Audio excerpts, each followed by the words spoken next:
Bonjour Arnaud, vous êtes entraîneur Yapuka, mais vous êtes aussi expert en profilage comportemental. Qu'est-ce que c'est comme métier? Alors c'est un métier de formateur, de coach, pour apprendre à décrypter en fait la gestuelle pour mieux s'adapter. Donc c'est en fait un métier où on va, à travers l'observation de la communication verbale, non verbale et paraverbale, essayer d'avoir une idée en fait du profil comportemental de son interlocuteur, et en fonction de ce profil, on va pouvoir mieux s'adapter. C'est important de pouvoir, à travers certains gestes, d'appréhender en fait la personne, son interlocuteur. En quoi est-ce important d'analyser ou de faire analyser son comportement? Le fait en fait de pouvoir rapidement décrypter son interlocuteur, c'est important pour ceux qui travaillent dans le métier RH, c'est important pour la police, c'est important pour tous ceux qui sont en phase de négociation, parce que le plus important dans une négociation, c'est bien évidemment de s'adapter à son interlocuteur. Et donc si on arrive à avoir tout de suite les clés en fait du décryptage, c'est très important parce que ces petits signes vont être hyper importants dans l'approche en fait commerciale. J'ai affaire ici à quelqu'un qui est un affectif plutôt qu'un cognitif, donc je vais avoir une appréhension, je dirais, de la personne qui est différente que si on y allait à l'aveugle. Donc c'est très important effectivement de pouvoir décrypter ces gestes qui sont une mine d'informations en réalité pour mieux vendre en réalité. Déjà, qu'est-ce que la communication non verbale comparée à la communication verbale? Il faut comprendre que finalement le corps parle de lui-même. En fait, on est des éponges émotionnelles, on récupère tout, mais aussi on transmet finalement un nombre d'informations considérable, mais qu'on a du mal finalement à décrypter. Alors, la communication non verbale, en fait, c'est une façon en fait, d'appréhender tout de suite le langage du corps, le langage des gestes, qui sont des refrains gestuels, et qu'on fait de façon inconsciente, à notre insu. Et c'est très important, finalement, de pouvoir décoder ces gestes pour ensuite appréhender l'autre. Voilà. Pourquoi il est important de savoir gérer sa communication non verbale lors d'un entretien? Alors là, on est dans une autre phase, c'est-à-dire qu'on n'est pas dans le décryptage, mais on est comment on utilise la gestuelle pour être plus impactant. On sait que dans une communication, les mots, finalement, ne représentent que 7 à 10% de l'impact d'une communication. C'est-à-dire que le paraverbal et le non-verbal représentent 90-93% de l'impact d'une com. Donc, et c'est pourtant ce qu'on maîtrise le moins. On peut apprendre un discours par cœur, mais ce n'est pas pour autant qu'on arrivera à être impactant. Alors c'est ce qu'on fait dans les pitchs, c'est ce qu'on fait aussi lorsqu'on doit parler en public, ou lorsqu'on a une négociation, ou un entretien. Eh bien, il faut pouvoir aussi utiliser la bonne gestuelle, parce qu'il y a des gestes qui vont vous trahir, et ça de façon totalement inconsciente. C'est pour ça que c'est important de pouvoir se former, de comprendre finalement quelle est la gestuelle qui s'adapte au discours, parce que ce qui est très important dans la communication non verbale, c'est qu'il y ait une concordance entre ce qui est dit et puis la gestuelle qui l'accompagne. Si jamais j'ai une discordance, eh ben on attachera plus d'importance au message non verbal qu'au verbal. Exemple, si je vous dis, Mickaël, franchement, je suis content de faire cette interview avec vous. Ah, vous n'y croyez pas non plus. Donc ça veut dire que le non-verbal est plus fort que le verbal. Pourtant, mes mots sont exactement cela. C'est-à-dire que j'ai dit, je suis content de faire cette interview. Et vous l'avez interprété parce que vous avez interprété le non-verbal. Donc c'est beaucoup plus fort que la communication verbale. Donc on en prend ici tout de suite l'importance. Et l'impact d'une communication, elle est principalement dans la gestuelle. Et finalement, on le travaille assez peu. C'est pour ça que c'est important de travailler cette gestuelle. Quels sont des exemples de signes non-verbaux qui sont complètement démonstratifs d'un mal-être lors d'un entretien? Alors c'est par exemple le fait de se réunir les mains. Oui, si je connais mon sujet, je n'ai pas besoin de réunir mes mains, ou de prendre mes mains, ou de se me mettre comme ça. Le fait de parler, par exemple, avec les mains en marionnette, les pouces marionnettes. Vous voyez, si je maîtrise mon sujet, là, le fait de parler comme ça, c'est que je ne le maîtrise pas. Si je le maîtrise, je suis ouvert et je peux expliquer. Vous voyez, on a toute une richesse dans la gestuelle, qui peut être des gestes symboliques, de précision, ce sont des gestes projectifs, mais ça peut être aussi des gestes figuratifs. Si je vous dis petit, grand, volume, voilà. Et bien tous ces gestes-là vont accompagner mon discours. Et ça, c'est important. Mais si je n'ai pas de gestuelle qui accompagne, ça devient assez pauvre. Imaginez, j'ai les mains comme ça, ou que je parle comme ça, ou que je parle même les mains dans le dos. Je cache en fait ce que j'ai à dire. Ben, ça donne effectivement une impression qui n'est pas bonne.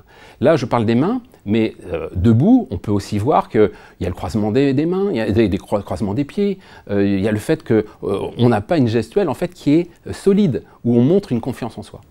Donc c'est important effectivement de maîtriser ces gestes-là pour pouvoir donner l'impression. Si vous permettez, je vais vous montrer debout ce que ça peut faire.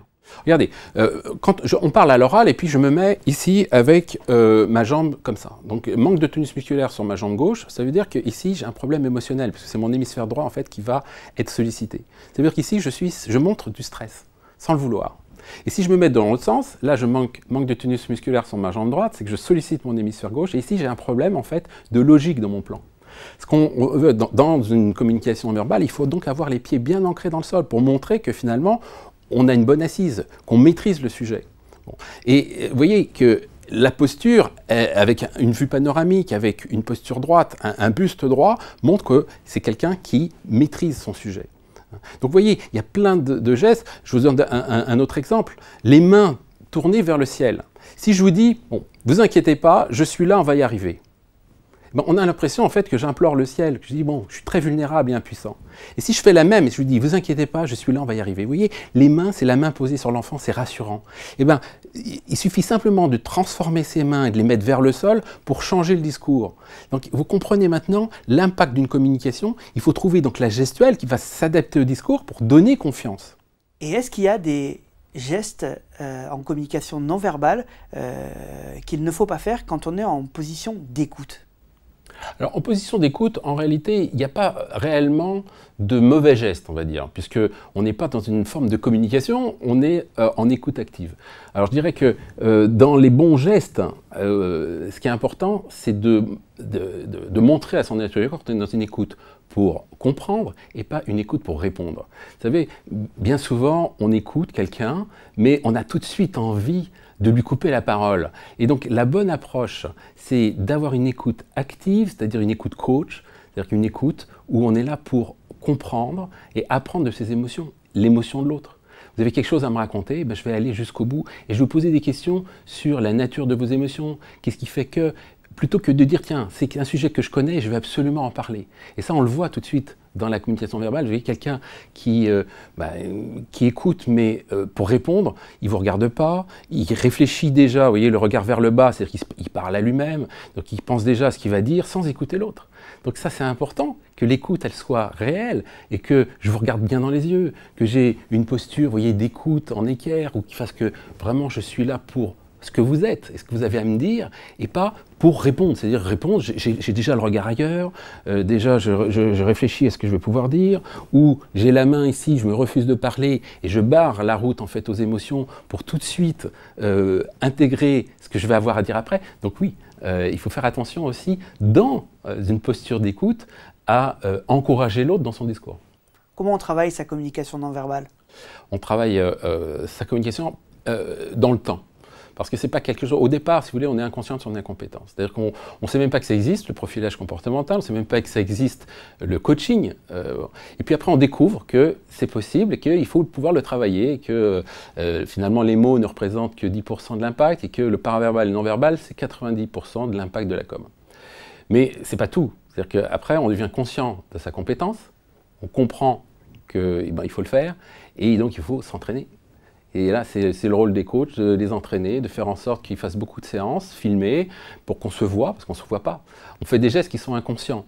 Et donc, on ne s'en rend même pas compte. C'est pour ça que c'est par l'image qu'on va pouvoir révéler ces gestes-là. Et si on veut s'entraîner, il faut aussi que la gestuelle soit en correspondance avec le discours.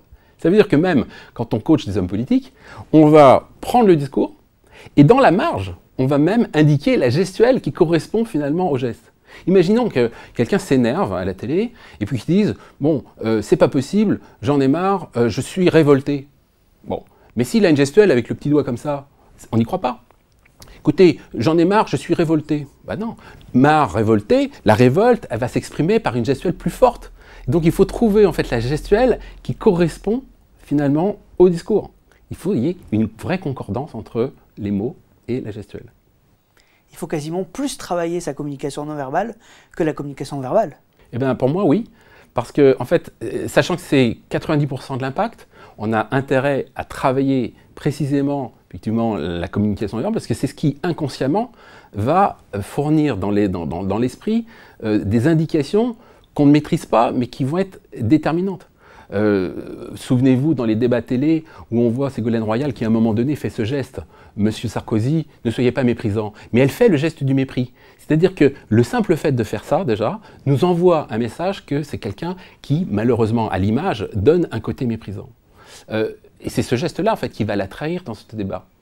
Et on ne s'en rend pas compte. Et je parlais des mains tout à l'heure, vous voyez, les mains vers le ciel. Si je vous dis, écoutez, je suis là, moi, je maîtrise la situation, vous n'avez rien à craindre.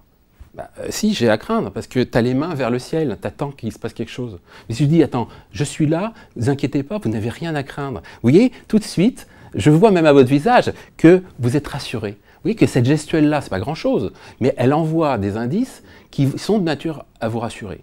Ma posture, le fait que je sois bien ancré dans le sol. Chez Yapuka, quand on coach justement les élèves pour les concours des grandes écoles, on leur dit qu'il faut avoir les pieds bien ancrés dans le sol et être comme un gardien de but.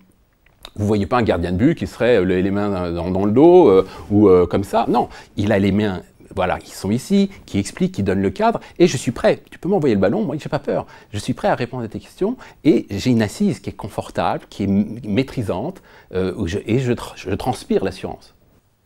Ça veut dire que en entretien, on doit un peu toujours être sur ses gardes et toujours penser à ce qu'on fait et ce qu'on laisse montrer de nous. Oui. Oui, chaque geste, en fait, même le regard, vous voyez, le regard.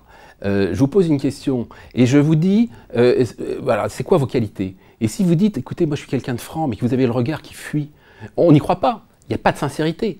La sincérité, on va le voir, je suis quelqu'un de franc, je suis quelqu'un de dynamique, mais je ne peux pas dire, voilà, moi je suis quelqu'un de franc, je suis dynamique, on n'y croit pas. Donc il faut vraiment que la gestuelle accompagne tout de suite ce discours-là. Ouais. Pour finir, si vous aviez un conseil, un dernier conseil à donner, le conseil ultime pour savoir bien préparer sa communication non verbale pour un entretien, ça serait lequel? Le conseil vraiment important, c'est de s'entraîner. Vous savez, on en a parlé tout à l'heure, au départ, on est inconscient de son incompétence, on devient conscient de son incompétence, on devient ensuite conscient de sa compétence, et le but, c'est d'être inconscient de sa compétence, c'est-à-dire qu'on fait les choses sans s'en rendre compte. C'est comme le permis de conduire. Au départ, vous cherchez un peu à réfléchir sur la pédale d'embrayage, l'accélérateur, voilà, on pense à tout, mais je veux dire, c'est un peu désordonné. Donc on fait travailler, en fait, il faut faire travailler ces 7 pistes en même temps, et en fait, on le fait pratiquement de façon inconsciente. La gestuelle, elle s'accompagne dans un mouvement qui est d'entraînement. On ne peut pas du jour au lendemain. Il faut donc d'abord faire du média training, constater les points d'amélioration, le travailler, et puis ensuite ça va devenir un automatisme.